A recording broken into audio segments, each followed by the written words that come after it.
All right, thank you again for joining us for another triple play. We've had 12 broadcasts. That's pretty cool. 12? 12, yeah. We got like Sounds like a 23 lot. videos out there. Sounds like a So, lot. yeah, it's quite a bit. And so thanks for joining us. Please continue to.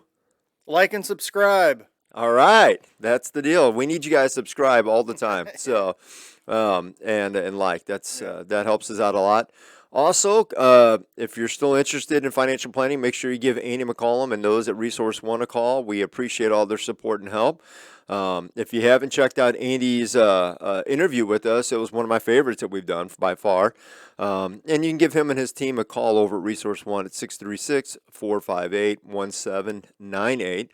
Number two, if you like our opener and you like our closing and you like our logo and soon to be our website, all that was done by CS Design. We appreciate Chris and his team over there. And you guys can give them a shout out. And if you have any type of needs in the electronic web design setup, any of that kind of stuff, emails for your company, I don't know. He does all sorts of crazy stuff. 573-436-3717, 573-436-3717.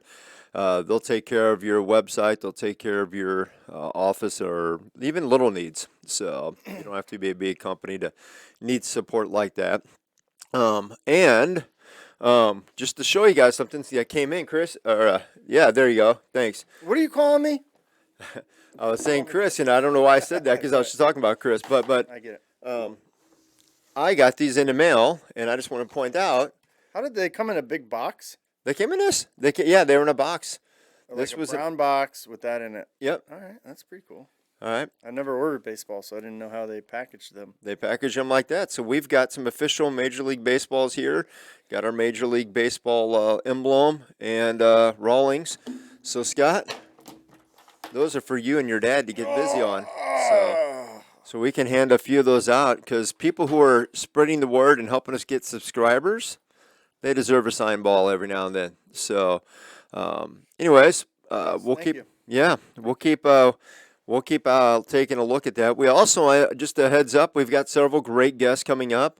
I know that we got one on Thursday. We're going to learn a little bit about Ray. Ray served with Reagan in the Pentagon, had quite a career there, so we're going to learn about that. And then decided to go to seminary, and John MacArthur and his group liked him so much they kept him. So, and he wound up serving out at Master's Seminary for I think almost 15 years, if I remember right. So we'll get it all.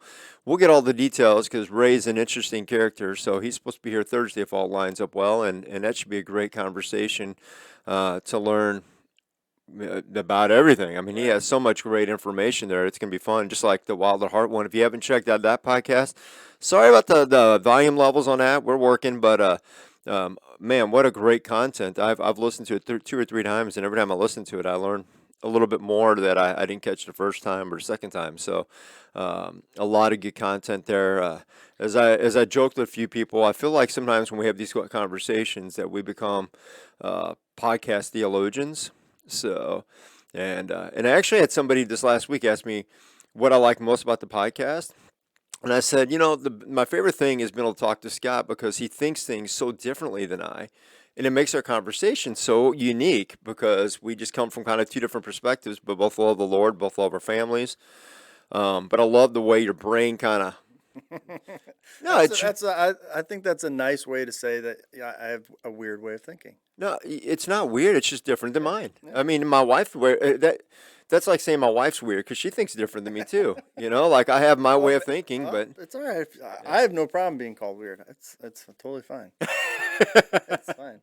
So, well, one of the questions to Vic was, he brought it up, did Jesus need the Father to say, "This is my son with whom I am well pleased"? Yeah. That's a question I'll ask Ray.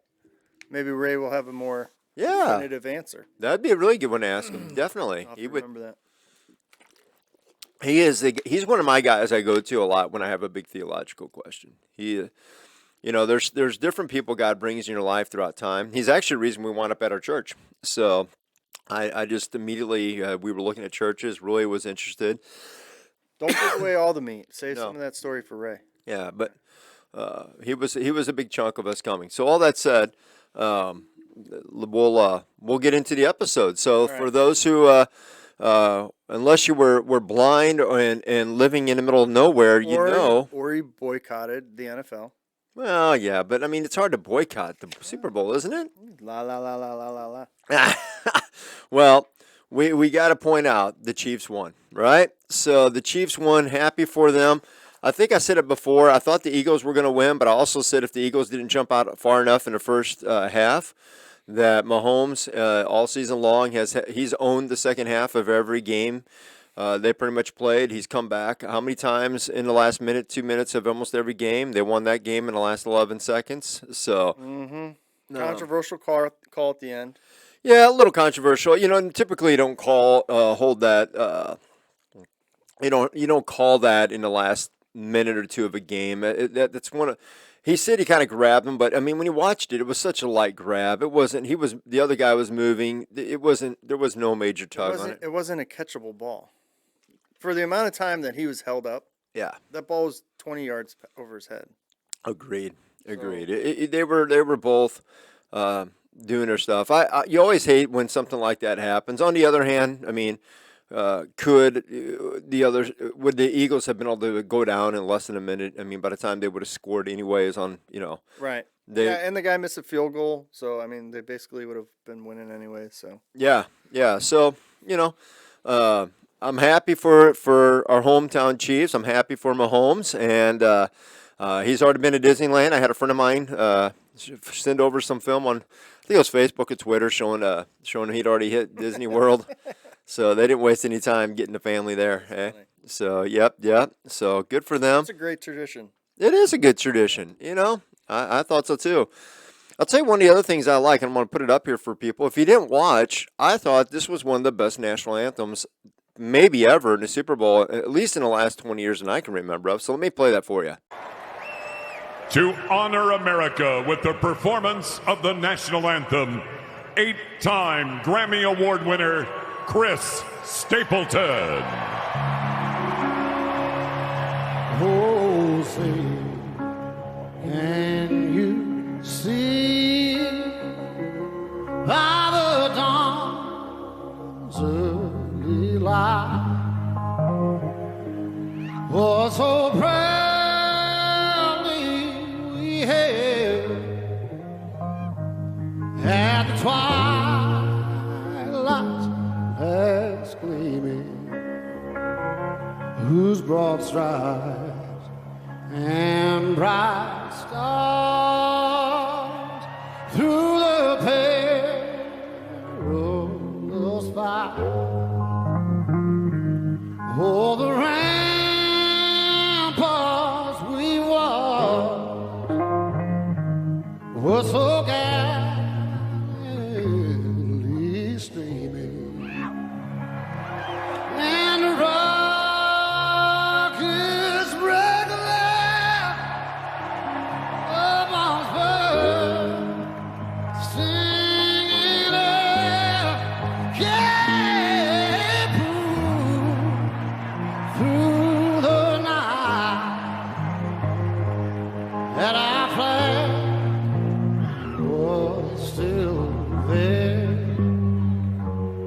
Oh, say, does that star-spangled banner yet wave? Oh, the land of the free and the home of the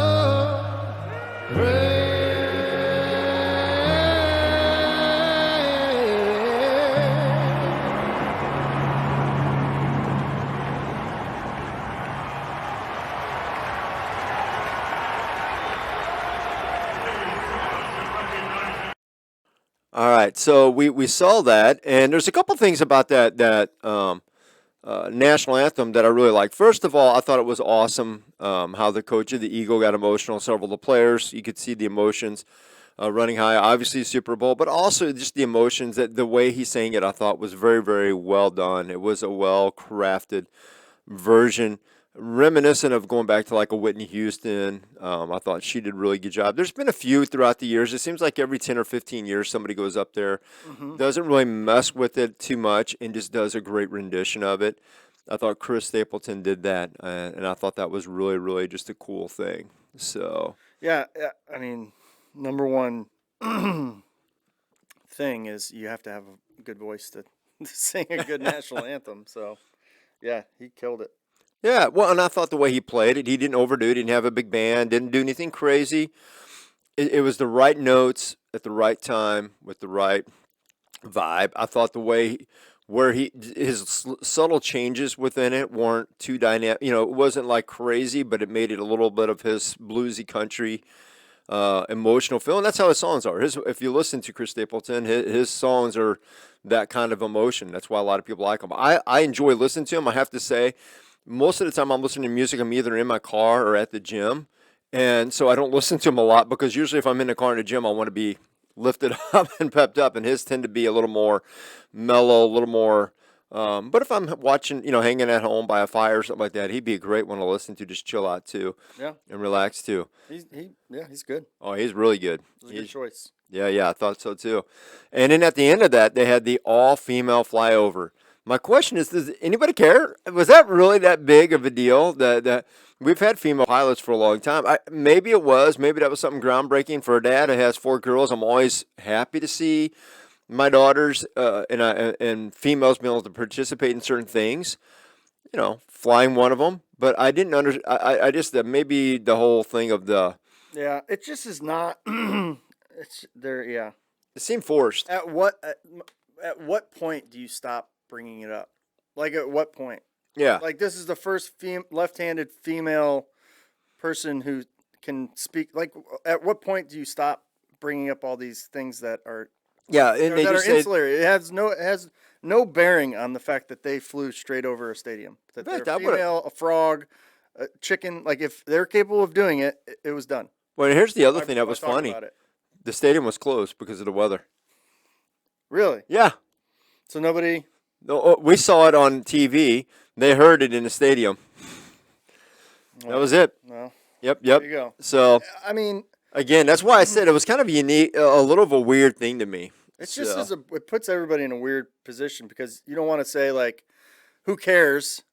They're all female, but also it is cool. But also why do we have to talk about it? yeah, I agree. I mean, just kind of it would have been cool if they just would have said, hey, and versus maybe all female. I would have actually liked it if it had been like, let's say there's 4 of them. They would have been like 2 male, 2 female, flying over, showing unity in our country or something like that. Like that would have been cool. Yeah. So, Why didn't we find out about the religions or like? yeah. Why does it have to be male, female, black, white? Why does it have to be anything, right? I mean, Exactly. yeah, they're just great pilots who flew over and deserved the honor to do it, right? Yeah. So that would have been cool. All right, well, getting into our next thing, did you see Elon? I saw Elon. Yeah. Did you see where he was sitting? Rupert Murdoch. Yeah, so there's a lot of thoughts about that. In fact, his Tesla stock didn't do well on Monday. Everybody's wondering, is he thinking something new? Is he doing something new? I mean, Elon's such a brainiac, so there's a lot of thoughts going on there. What? Anything from you? Did you think about it at all? Did it bother you? I mean, that didn't bother me. I don't know. I mean, I hope he enjoyed the game. people with that much money, that who knows what they're thinking? Like Elon could have been thinking, I'm going to troll the whole world and get a box with Rupert Murdoch. Yeah. Or it could have been totally like, hey, I want a ticket. And they're like, okay, the only box we have left is with Rupert Murdoch.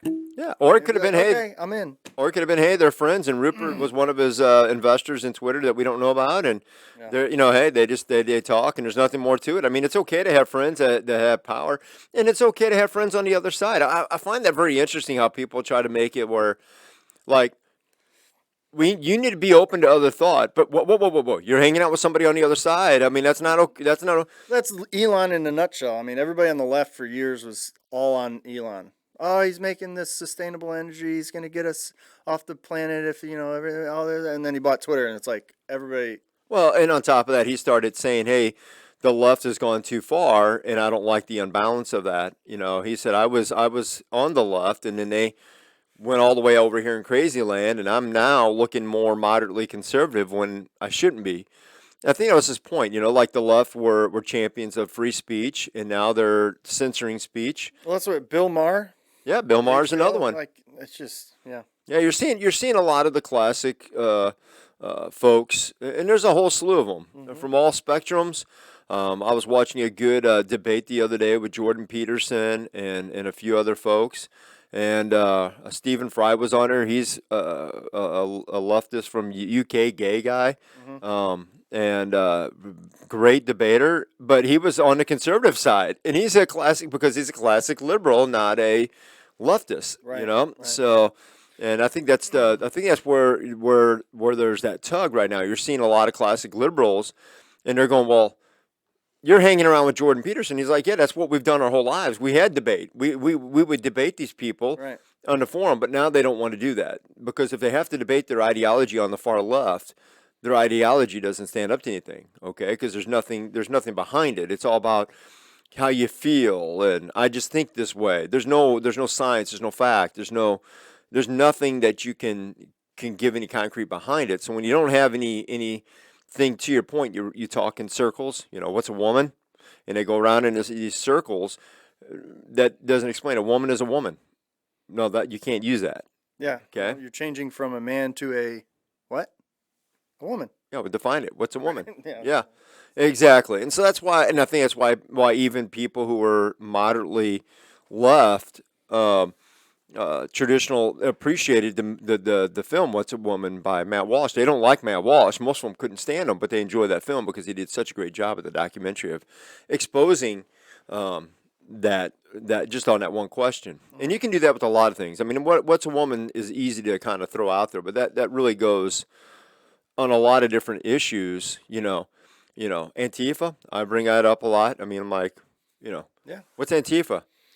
Why are we okay with a terrorist group that's been labeled an internal terrorist group, demonizing our inner cities? I mean, they show up, they should be treated as such, as a terrorist, okay? Like if any other terrorist from another country showed up, Right. Right. we should treat them with the harshest of punishments. We should treat them as enemies of the state because both sides have agreed to this. So they do not have the best intentions of our country. They have been declared a terrorist cell or group. So we got all that from Elon sitting by Rupert Yeah, Murdoch. apparently. I like that. Yeah. Well, that was the controversy. I mean, everybody was going on all these different conspiracy theories on it, and it was very interesting to me. I was like, well, I'm just, I think part of it too is he was not so long ago at the World Cup with another leader. Yeah. And he's kind of done this a few times, and people like freak out every time he's in a public. And it's like he enjoys sports too. I mean, is it okay if the guy enjoys watching a game? Absolutely. That's what I say. He's sitting in a box. Like, he's gonna be in a box. There's only a certain amount of boxes. Like I would imagine any box that Elon sat in, there would be this discussion with who's sitting at. Yeah, he's going to have celebrities, gonna right? have Because he's not going to be celebrities sitting in the around. everyday And there's seats. going to be Probably. someone that has an opposing, or theoretically opposing view. Well, getting into that, let's talk about one of my favorite things about the Super Bowl. And that is, beyond the game, I always enjoy the game. But the next fun thing is what commercials you really like and what commercials you don't like. Yeah. Okay? I thought that was number one. It's the game's number one. Commercials are number two. Yeah. Okay, all right. I enjoy the I game a got ton. commercials number one. Game number two? Halftime number three. National anthem. Wait, no. What did I say? We got You like commercials one? commercials one. You like game two? Halftime two. You like the halftime? Pre-game national anthem three. Game four. So what'd you think of the halftime? I thought it was pretty boring. I Pretty lame. I have to say, I have not watched a halftime in so long. I go back and kind of glimpse at them, but I haven't felt like I've missed a halftime in forever. I mean, they've had such weird groups and such, probably the last halftime that I watched, I thought, okay, that was kind of fun. The audio wasn't great, but it was a fun one was when the Black Eyed Peas did it. Black Eyed Peas. Red Hot Chili Peppers did it one year. Yeah. I don't don't know. I've never been to the Super Bowl, so I don't know. Maybe when you're there, it hits different. But at home, I was watching Rihanna. I'm like, what is Well, so Rihanna is a pop star that has a limited range. Yeah. Okay. And she was pregnant, too, so that limited her movement. I'm just saying. I don't think that was a bad thing though, because it also caused her to have to be a little more truthful in that presentation. That was the most truthful presentation I've ever seen of her. Not that I would let my kids ever watch a halftime, anyways, but other than a couple suggestive moves that she made, I thought it was for a halftime show very. In the past 20 years, very calm. But I don't understand why they don't make them more family friendly. If I go back and look at some of the best halftime shows that I really, really liked, Michael Jackson, U2, they did really family friendly shows. I don't understand why you can't have an artist go out there and put together their hits and not be so suggestive. And the other thing is, why do we have to have so many R&B artists lately and rappers? That's like, now we'll say last year's classic, I would not have let my kids watch it, but the going back to the old school rap with Dr. Dre, Ice Cube, Snoop Dogg, that was kind of fun. That was nostalgic, okay, for R&B and rap. That was some a little nostalgic, and that I liked a little bit. Well, they're not. When Rihanna was setting up her set, yeah, I imagine she wasn't thinking of a couple of 30 and 40-year-old married white guys from the Midwest. Like when she was doing her set, she was thinking of her target audience, whatever that is, and she went right after them. Yep. Well, she didn't care about us. Anyways, I just found it interesting. I the halftime show is usually at the bottom of anything I care about because I don't remember. As I said, I don't remember the last time I watched a halftime show because basically ever since the controversy of Janet Jackson and Justin. Tim. Yeah, back in the late 90s, early 2000s. I think from that point forward, I just stopped watching it. I just said no. It was an accident. Yeah. Yeah. Well, and after that, they kind of just that kind of started snowballing. It was already kind of pushing the edge, but that kind of took it over the edge after that. I think the next year, I remember they went like total opposite selection of the halftime report. I don't have to. Was that the Tom Petty one that they did, or something like that? Something like that. And it was just a bomb. Yep. Yeah, it might have been. Anyways, halftime Rihanna. Yep, and then we get into the commercials. That's where I was going with this because I like the commercials. Yep. Sometimes it depends. There's some I like, some I hate. So you told me your favorite one. Yeah, we're going to play it in a minute. Okay. I thought it was fun because it kind of goes with the theme of Valentine's Day. I thought it was a very fun one. But what was your favorite one? My favorite one was the Ben Affleck working the drive-thru.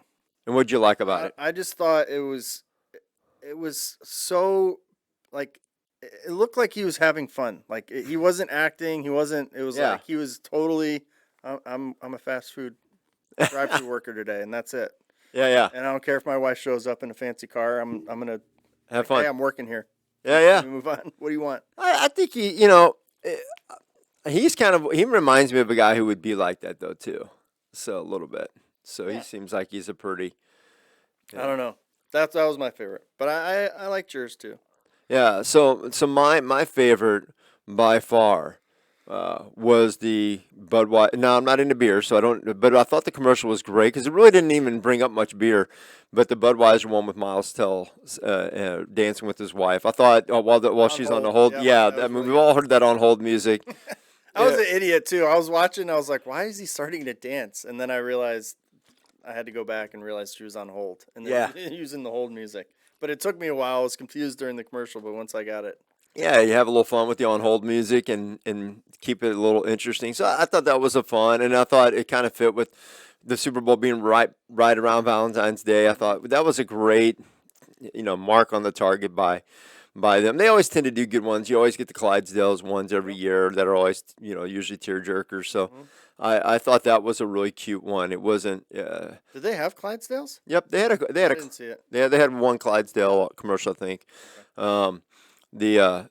My other question I got though, dealing with commercials, and by the way, let me play that for them real quick here because I will play that one so you guys can see what I mean, how I liked it, and then hopefully maybe you'll enjoy it too.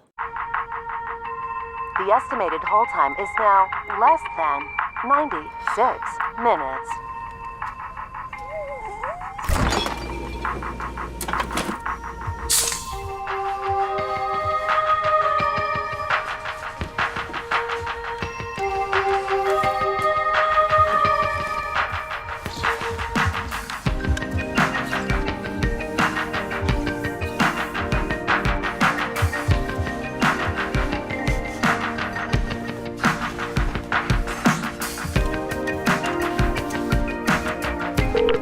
We thank you for your patience.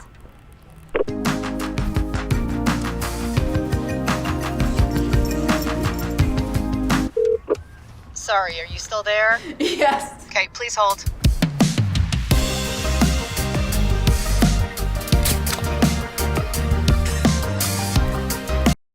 All right, now that that's done, let's talk about the other one. So one of my questions for you, Scott, is Yeah. could they have had another EV commercial? You know, I think Um, every auto manufacturer in the world decided to buy a Super Bowl ad to talk about their electronic vehicle that was coming out and how their vehicle was better than the other 10 that we watched previously on every other commercial. Yeah, I don't. Car commercials to me are dumb. And here's why. There's only three things I want to know about a car when I'm buying it. I don't need to know, like, does it have like a cool family that can fit in it, or like can it go off road? Like, those are things that you know when you're buying a truck. When you Yeah. buy a truck, you know it can go off road. That's end of story. Like, I need to know price, the miles per gallon, and then maybe one other cool fact about it. That's it. Just show me three things on a 5-second commercial and then be done with it. I don't even know if they had a gas commercial that every commercial I kept seeing was an EV one. They were all trying to push their electric vehicles. Yeah. Easier to track. It was crazy. It was. I just thought it was overwhelming that there were so many EV commercials. Like it just seemed like probably of all the ones that I have to say the one that probably stood out the most was the one with Will Ferrell. So he was. It was kind of a dumb commercial, but at least stood out from the others. I can't think of it. Yeah, at the end he's a zombie getting bit. And Oh, yeah. he's driving an EV. Yeah, that was probably the best of all those. But I just thought, man, could they put another EV commercial? But that, It's just as like, who's like, oh, I'm gonna buy that EV now because Will Ferrell. well, and That's the not other how thing, people buy. They just say something that is better than your competition. Like you get 35 miles per gallon on a single charge or whatever. yeah. Why I would even say, why are you trying to push the EV? Why not just push your brand and say EV is available? Because that's their product line going forward. They're going to get rid of cars that have gas in it. That's what they're going to do. Every single car is going to be an electronic vehicle. They can't. Oh no, it won't. It's going to be a miserable fare. I mean, like our grid can't handle Right. I mean, millions and millions and an millions average and millions and neighborhood millions of more. an average neighborhood of 100 to 200 homes. If more than 20% of those homes has an EV car, nobody's getting power. Or if they figured out a way to get them power, the power price. Well, that's the other thing. So you got other countries right now that who have a higher saturation of EVs, and right now their price. Okay, so we have price per gallon, but their per Price per gigawatt or watt, whatever it yeah. is, yeah, is more than the price per gallon. It's almost double the price, so it costs almost twice as much, and it's longer to fill up your tank per se on an electronic car. I mean, even the fast ones take about 30 minutes. So, where you can put your gas in 5 minutes and be back on the road. So if you're taking long trips, do you really with their family want to stop and charge if you're doing a pretty long road trip for 30 minutes? So I'm not saying it can't be done, but you're going to have lunch probably somewhere along the line if you got a family, but it's just not. I mean, I just don't see it as the ideal situation, for a lot of for various reasons. But that was my recap of the Super Bowl. I mean, it was an entertaining Super Bowl. I thought the game was well played. I thought both teams did really good. Other than the saturation of EV commercials, and I was happy that Rihanna didn't go too crazy on her halftime show. That I didn't watch it. We flipped it off there and that, but for the most part, I have to say it was a good experience. Yeah. So I can't really complain too much. No complaints. Josh hates electric vehicles. I don't know. I don't hate electric vehicles. Picking up a little bit of. A little bit. You don't like EVs. You don't like them? I'll take the word hate out of it. You don't like them. No, I don't hate them. I don't hate or like them. Your real concern is for like the cobalt mines in Africa and stuff, and the people that have to work there, right? Yeah. That's your real concern. Yeah. Yeah, I do. I will say this. I do find it interesting that we talk about gasoline and its dangers to the environment, and nobody's taking a look at the other side and going, there's just as much danger. And then what do you do with the cars and the batteries when they're done? I mean, you can't. There's not a real good way to recycle those that I know of right now. No, So, zero way to recycle them. yeah, so it's kind of like the solar panels. Everybody loves solar, but one of the problems they found in California is all these solar panels that are now 40 and 50 years old. And Texas. Oh yeah, Yeah. that they don't have nowhere to discard them. So the ones that go bad. Yeah, and they have to take up. I think it was. They require like 100 acres or 10 acres of land per windmill that they have to. It just completely. Well, windmills. decimates So the when you go to area. windmill, yeah. Well, and the other thing that they found out about windmills, and this was over. So if you go over just across the river from St. Louis here, you'll see a bunch in Illinois. Well, the problem they found was we also have the eagles migrate here. Mm-hmm. And so we had a big shortage in American eagles for a while because they were flying in the paths of those. Yeah. So, and then you got all the things of how do you make them, what lubricates them. I mean, you still got to have oil in them to make them run. Right. They got to lubricate. So there's still parts in there. Yeah, yeah. I'm with you, man. I'm with you. Somebody asked me what my thoughts on all that, and I always said all of it. I think we should have a little bit of each. I don't think it's bad to have solar. I don't think it's bad to have wind. I don't think it's bad. It's just like I think we need some dams. But when you go all in on one segment of it, just like EV cars, I'm a fan of electric. I think if somebody's wanting a car that they're going to drive around town and not travel a lot in, and they're just going back and forth to work, they don't, it's not their family car. Might make a lot of sense, right? I mean, just like getting a small moped or motorcycle would, right? But if you're doing a lot of hauling, a lot of trucking, probably want gas, want that power to be able to do things. So I've always been a fan of moderation, like balance and all that. I think that it's good to continue to push forward. I think there's some good things that we can learn and do, but I definitely think that it's anytime you get off kilter and start pushing just one aspect of it is always the danger. Oh, the danger is that the government's involved. Yeah. And they're subsidizing it. So Well, then that's they the push it on one danger. thing, right? Yeah. When So, the government gets involved in something. Name one thing that they do well. well, nothing, right? Like seriously, think about one thing that the government does well, Yeah. and then you're just like, oh yeah, let the government do it. Yeah. You don't have to convince Trust me. the government. I trust them. Yeah. Yeah. I'm all for smaller government. So, that said, all right, Scott, tell us what are the next thing on our list. Did you see what it was?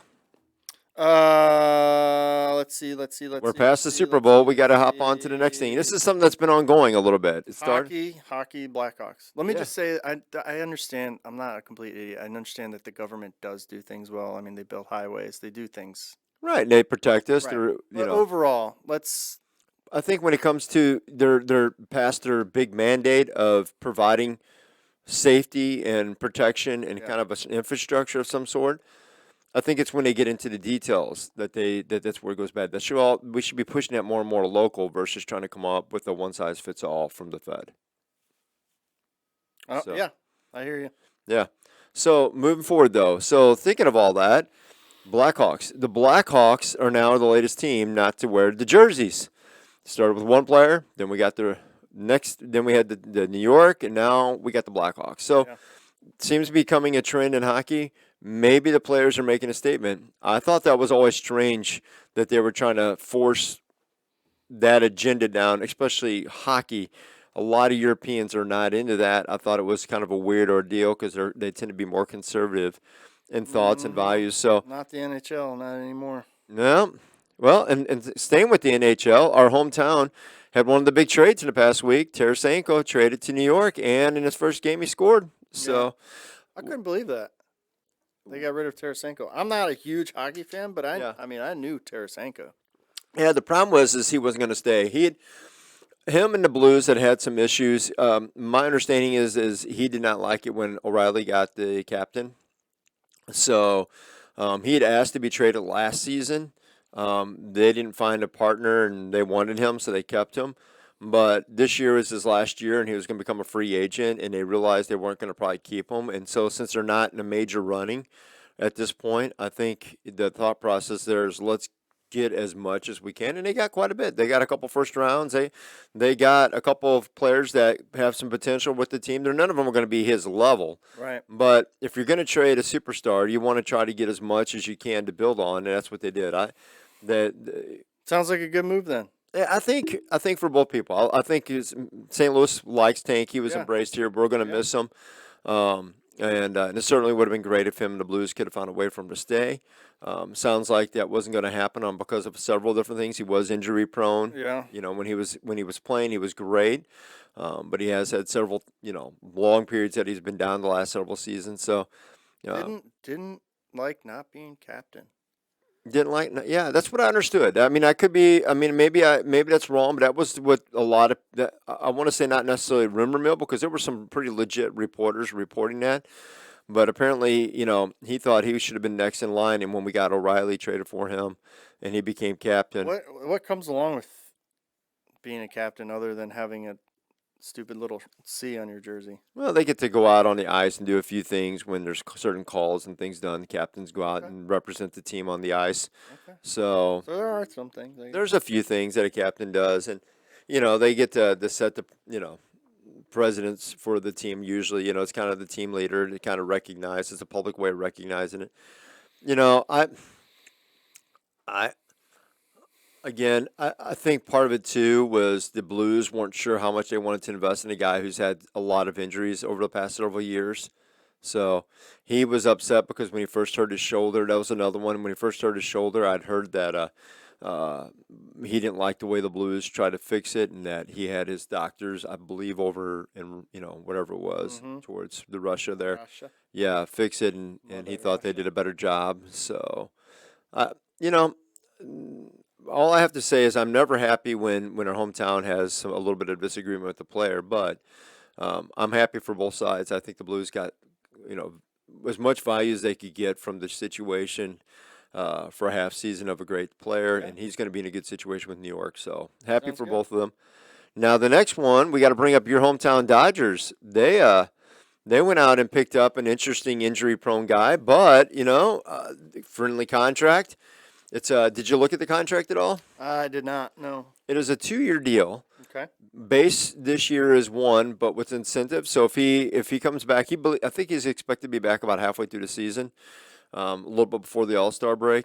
And if he comes back and he pitches well, the second half it has incentives, I believe, up to $3 million. Okay.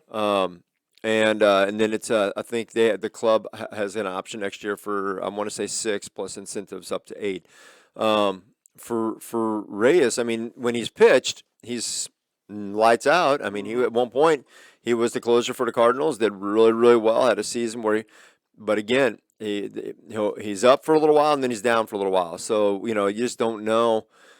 I think that's cool that the Dodgers picked him up. The Dodgers do a really good job of they must have some formula where they pick certain injury-prone guys, and they usually turn them around.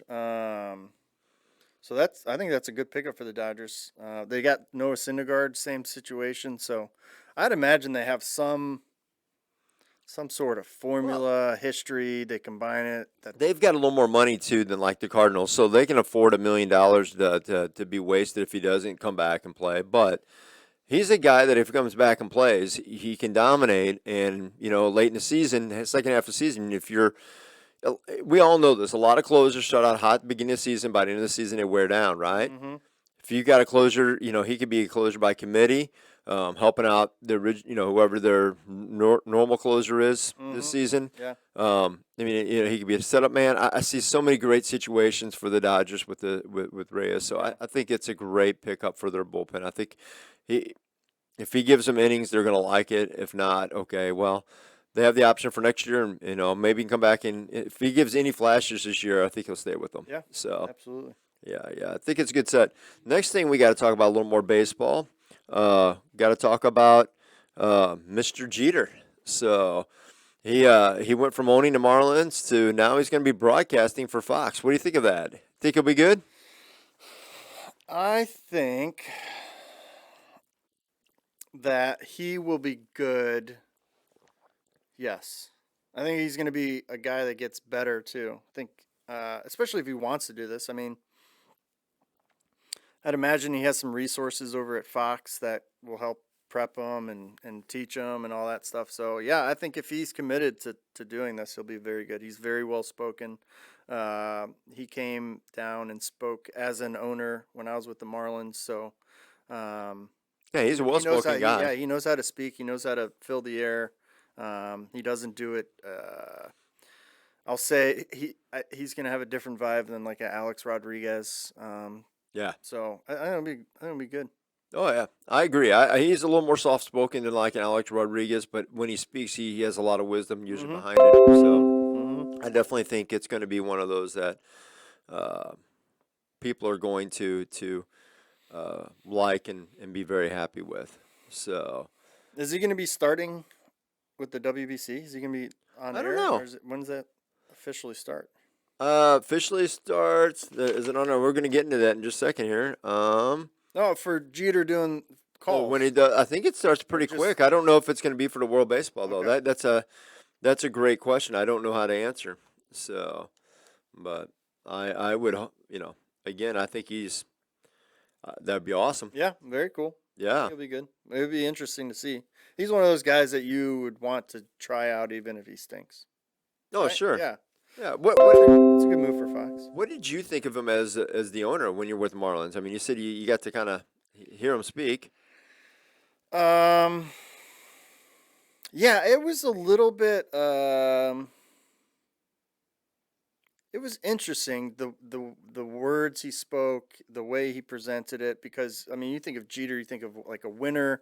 He won with the Yankees, Yeah. he's coming in. He did have we're going to make a winning environment here, all that stuff, but it was interesting to hear someone say something and like hear the deep down in him know what he was saying was kind of like Yeah. it They're was not quite there far-fetched. yet. Yeah. So That it was, team wasn't it was quite a weird there. dynamic. All right. Well, getting into World Baseball Classic, we were kind of heading there. Yeah. It gets started here just in a short period of time. It starts in March, beginning of March. We have right now you've got the qualifiers going on, and then you're going to have your pool start. March 8th, I believe, is when the first games are. Is that right? Yeah, March 8th. We'll start in Taiwan. So, Hopefully. yeah. Or is that, yeah. No, I'm just saying hopefully Taiwan. Yeah. Well, you got games in Taiwan, you got Japan, you got Phoenix, and you got Miami. And then the second set will be in Tokyo and Miami. And then the championship will be played, semifinals and championship in Miami. So it'll be cool to see. I'm putting up so people can see what we're looking at, the tournament format. There's also a lot of talk right now in Pool C and D. Puerto Rico is being touted and Dominican. So both of those are some teams that are really being touted highly. Pool C, U.S. is expected to do well, but one of their pitchers isn't going to be pitching now. So Kershaw just moved into the number 1 slot for their pitching. Seriously? Seriously. I got to find out who this team qualifier 3 is. If that's Great Britain, my buddy Trace Thompson is jumping for joy today because he's going to get to face Clayton Kershaw. That'll be cool. Yeah. We'll have to find out. That's awesome. Pool A is going to be in Pool A, Italy and Cuba are expected to do pretty well. In Pool B, there's been a lot of talk about Australia. Yeah. But Korea and Japan should both do well. The Cardinals each got players on both of those teams. So Otani's playing for Japan, right? right, Yeah. Otani's playing for Japan. Tommy Edmonds playing for Korea. Mm-hmm. So it's going to be a fun tournament. The Cardinals, I think, have the most players in the tournament. I think I read somewhere they got like 8 players playing. Yeah, I mean, as this tournament marches on every 4 years, the competition's going to get tighter. I mean, just from the presence of being here, like more kids in Italy are going to want to play, and so Yeah. it's going to. I think over time this is going to be a thing. Going to be a good thing for baseball, right? absolutely. Should continue to help grow its fan base and popularity especially throughout the world, right? So Well, yeah, I mean, you're literally creating an opportunity to see more prospects throughout the world, as an MLB collective. Yeah. So yeah, they're going to get more talent from this, and the whole baseball scene's going to get better, and yeah, it'll be good. All right. Well, let's go into our faith and culture segment. For those who haven't been paying attention, I don't know how you cannot know this because it's been pretty wild, and I'm very curious to hear about this. UFOs. So, what are your thoughts about all these unidentified flying objects? Are they balloons? Okay, so you got some government people saying, well, these are just smaller balloons, not like the weather balloon, but much smaller. You had one general say, I'm not ruling out that, it could be UFO. Yeah. We know at least one of them was a balloon, but we don't know what the others are as of right now. So, any thoughts from you? Oh, you don't want to hear my thoughts on this. That's why I'm bringing it up. Okay, so from a Christian point of view, at some point, there's going to be what we know to be Jesus Yeah. in the sky. Right? Right. So, as a world, if they don't believe in Jesus, what's their next best alternative? Yeah, UFOs. A UFO, aliens, the alien invasion, this, that. So I don't know how close we are to that moment in time, but I would imagine the powers that be will know that their time is dwindling down, and I think there will be some sort of preparing the world for a alternative. What is this? Well, with all the hubbub about the UFOs and the possibility of them being more of these balloons, the Chinese came out and said, well, I don't know about our balloons being over there, but I will say the United States in the past umpteen months or year, whatever it was, has had 10. And so, and of course, they've denied it. But to me, it's a very interesting thing. Is this the Chinese? They put one big one over our country, found out that we would let it go. Now they're trying a bunch of smaller ones to see how tactful they can be and where they can get to. Or is this just, just some random stuff? Is this people just looking for something and, it's somebody playing with their, Well, we would have, what is this, going on 2 weeks now? Like, if that guy hadn't videotaped the balloon in the sky, like, would we have heard about any of this stuff? well, yeah, No. the different ones. They would have just not told us. Yeah. So now they have to, Yeah. people are looking up, paying attention. They got to say something. Well, speaking of things being not covered, how about the train wrecks? Have you heard about this? Yes. This has been kind of strange, too. Even a lot of people in the other side of the political spectrum, from what I normally watch, are starting to take notice that the government's trying to hide this especially this whole thing in Ohio. I just read this morning that the entire Ohio River is contaminated. Yeah, they said that I think 30 million people, is that right? 30 million people, I think 10% of the population can be affected with drinking water. Did you see it's raining hydrochloric acid? Yeah, it's ruining cars. Yeah. Whole cars are being... So this is what I understand. They had the chemicals. Yeah. It spilled out.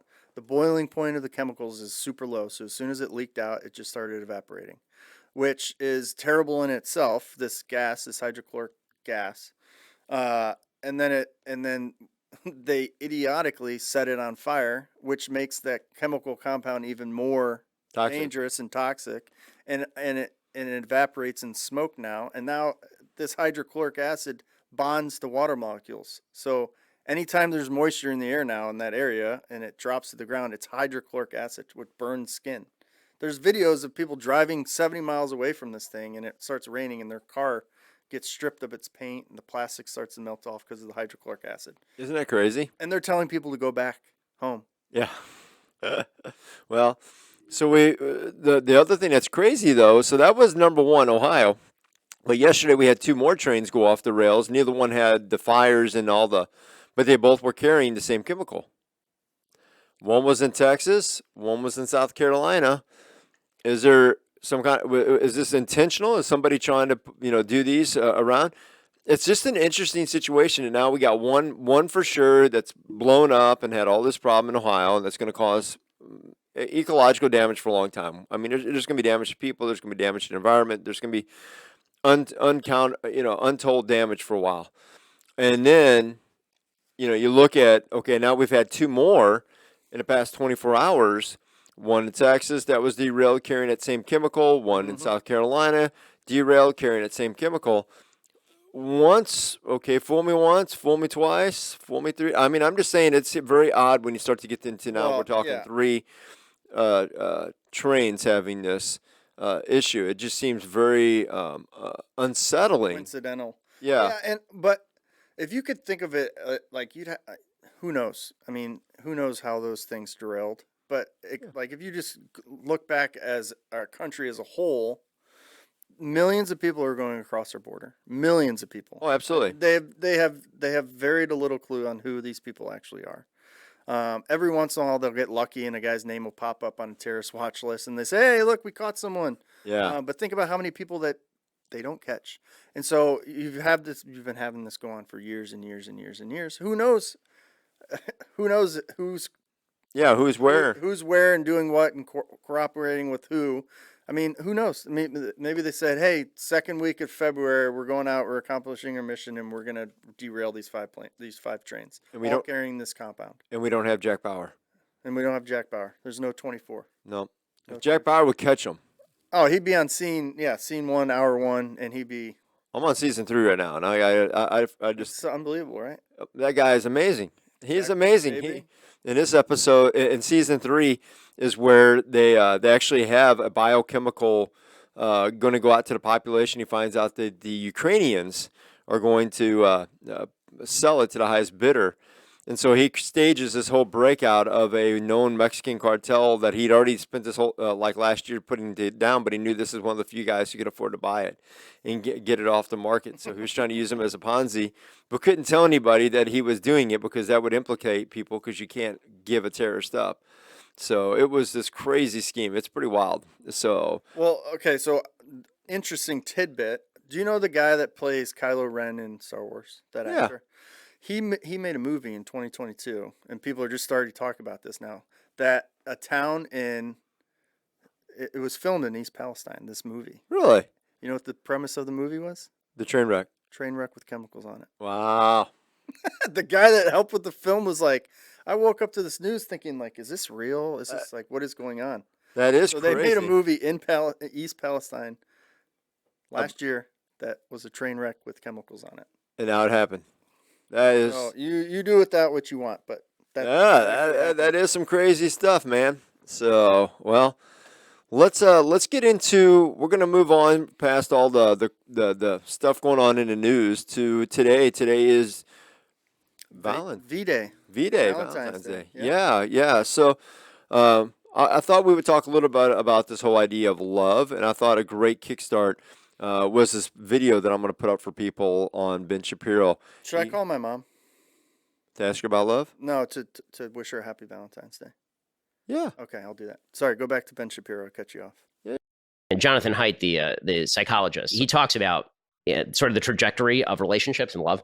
And what he says is that at the very beginning, there's a lot of passionate love and very low levels of what he calls companionate love. Companionate love is sort of like trust and knowledge of the other person. You don't know the other person. How could you? Passionate love is like, I want to be with them all the time. A lot of sexual attraction here. We got like the sparks are flying. And in every relationship, after a couple of years, you start to see a decline in the passionate love and an increase in the companionate love, which is why you'll see couples who are 70 years old. And it's not like they're, going at it 24 hours a day. It's more like they feel like they're integrated with one another. It's almost like one unit. And so when you're dating for marriage, yes, the passionate love will be there, but you're also trying to look beyond what that 2-year passionate love period is going to look like to what is the rest of your life going to look like. And that sets up a whole different expectation of the person you're dating and for yourself. All right. So I like Ben Shapiro. I wish he had better cadence in his speech. I find it hard to listen to him, but I like what he has to say. he's very informative. I listen to him quite often because he has a lot of information. He does a good job of putting it together and packaging, kind of long strings of things and how to put them together from a cultural perspective. So yeah, I enjoy him too. He talks really fast. Is what a lot of my friends say. They're like, I just want to say, like, dude, take a breath. Let me catch my thoughts. Let me, yeah. But I like him. Well, I gotta say, I liked what he had to say in this short video, which was, when you're looking for a mate, often in our society, people are looking, you start out, and I think most young people, you've got to be physically attracted to the person you're married. So it starts out as a sexual attraction, but it's that looking past that to is this somebody who I can spend the rest of my life with? Is this somebody who I can build a life with? And the values, that they have. I get asked this all the time. Does my spouse have to have all my values? And I always say the same thing. No, because you're not marrying yourself. Okay, you're not marrying yourself, but there has to be certain things that they have to be willing to do if a marriage is going to be successful. One of those, in my mind, is they have to, even if you, as a male head of the house, are wrong, they need to support you even when you're wrong, knowing that. So they can give their opinion. You should value it as a husband, but as leader of the house, they should also submit to, okay, well, if he's going this road, I'm going to go ahead and support it, even if I disagree with it for the moment. I think that is a sign of a good marriage. And that will lead to, if a husband is truly submitted to the Lord and he's leading, the Holy Spirit is going to guide him. And he will take his wife's information and value it highly, right? Highly value it. He will also want to help her grow spiritually. And so, I've had young men will say, well, she goes to this church and they kind of do. And I'll be like, well, she's already a believer, right? Well, yeah. Well, she may be a young believer. I said, she doesn't have all your experience that maybe you've gone through, and vice versa. Maybe she's gone through things. I said, that's okay that you guys aren't on the exact same plane, but there has to be some willingness to grow together, because as you grow together, those things will start to happen where your planes will even out as you're growing together. So, are you praying together? Are you doing devotionals together, small groups together, starting to do church together, start to do life together? Those type of things, I think, when you come from different, you're always going to come, right? You're going to, like any marriage or any relationship, we're going to come from different places, and you're all both going to bring luggage and thoughts and processes. But as you move, if you're looking beyond the sexual love to the long-term love and long-term commitment, you'll start to grow together, and as you grow together, yeah, as Ben says, you'll look back and you don't see 70-year-old people like trying to get it on. They have this oneness if they've been married a long time. Their relationship has really flourished, and has flowered into a different type of a relationship than when it started. And I can say this from being married to my wife 22 years ago. My thoughts and opinions. I mean, even my thoughts and opinions of 22 years ago as a man have changed. Okay. I mean, I always tell people my life got rocked when I got married. It got rocked again when I had my first daughter. Got rocked again when I had my sons. Each of those things, when I had the experience with my partner that I shared in our last thing, all those things caused me to grow as an individual and as a person. God used those situations to stretch and move me.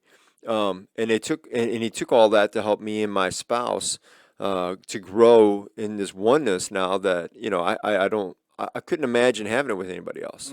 I mean, honestly, so yeah, that's a daunting thought to have to start all over, isn't it? yeah.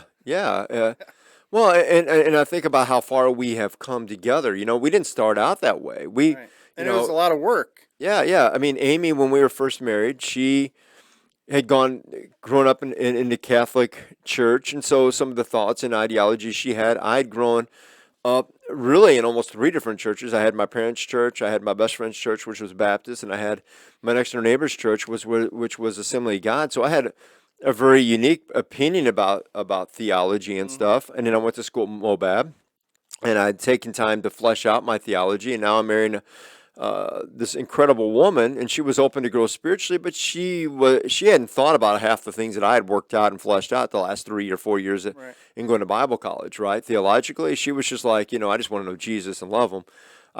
This whole idea, trying to figure out, end times, pre-mid, whatever, like I agree there's going to be an end time that Jesus is coming back.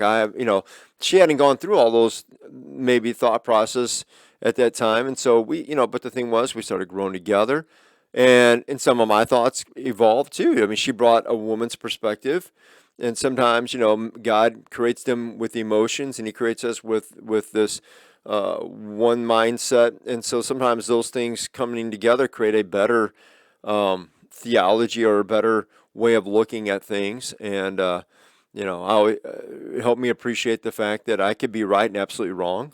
Okay. I mean, one of the things you'll learn in marriage, if you're young and you're watching this and you're not married or you're dating somebody, one of the first things you'll learn is as a man, you can have all your facts right. You can be 100% right in your conversation and what you're saying to your significant other or spouse.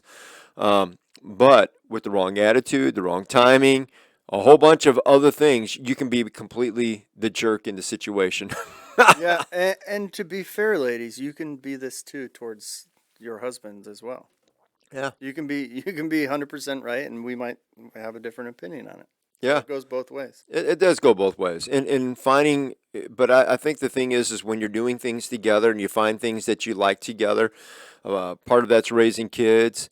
Part of it may be going to church and doing things in church. Part of it may be serving together, having common things that you like. Like me and Amy love to go down to Lake of the Ozarks and spend time. She enjoys fishing with me and being on a lake, kayaking, and all that kind of stuff. Hiking. She's big on hiking. So she really enjoyed watching Super Bowl the other day. Did she? That's how. That was one of the ways I told you before how I kind of met her, and so she was getting into it. She was cheering the Chiefs on, and Awesome. so about half my house was for the Chiefs, and about a few of them for the Eagles. Yep. And We just had one Chiefs fan at our house. yeah, Yeah. there. Yeah, our 8-year-old loves the Chiefs.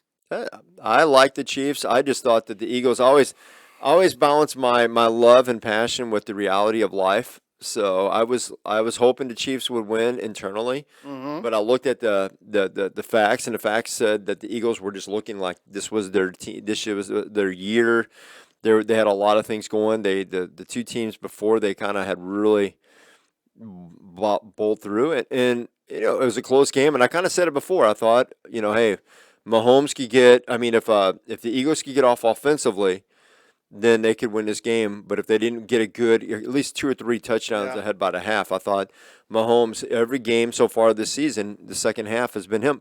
Reminds me a lot of Tom Brady, young Tom Brady. Tom Brady was known for his second half comebacks and changes. Yeah. Well, So, that is a lot to do with the coaches in the NFL. Like Andy Reid and all his coaching staff came and said, "This is what we need to change," and they made the changed adjustments it. and Yeah. did really good. Absolutely, adjustments are huge, right? Yeah. So. Well, hey, getting into love, let's end with the passage of love, or one of them in the Bible, but certainly one of the most quoted ones for weddings, love, and in general. Yeah. And I think it gives the full definition of love. So I'm going to put it up here for those who are watching. Why don't you read it for us, Scott? Sure, and I just want to, just as we're reading this, I want to point out that this talks about love, what it is, but also a lot of these descriptions of love are what love isn't. Yeah. So there is both to this. It just isn't love is kind, love is. Well, to understand love, I think you also got to understand what it's not, right? Right, What the yeah. perversion is. You're right. So- Absolutely. Helps. Yeah. So I'll begin. If I speak with the tongue of men and of angels, but do not have love, I have become a noisy gong, or a clanging cymbal. If I have the gift of prophecy and know all mysteries and all knowledge, and if I have all faith so as to move mountains, but do not have love, I am nothing.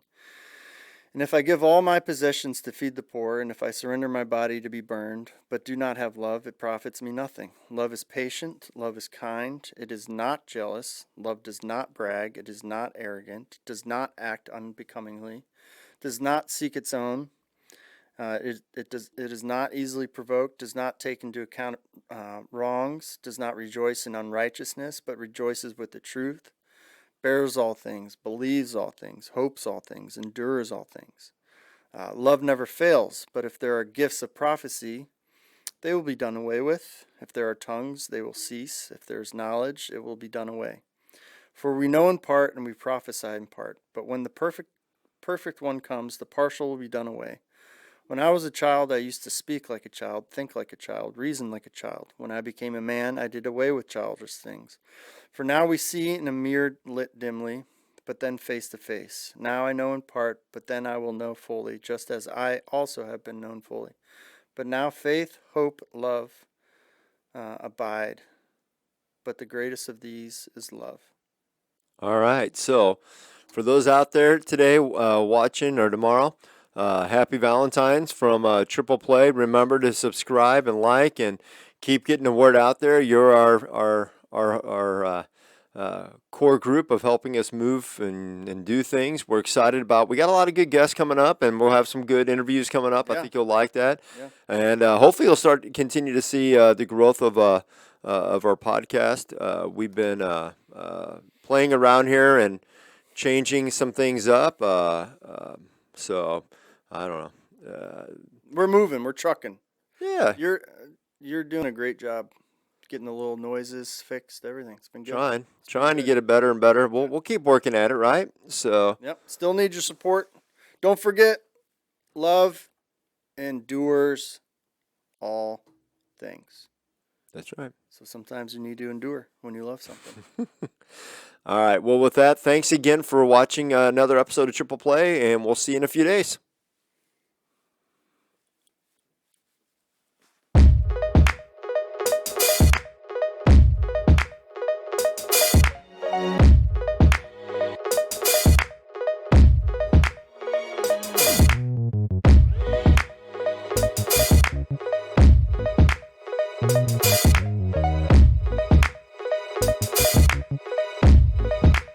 Thank you.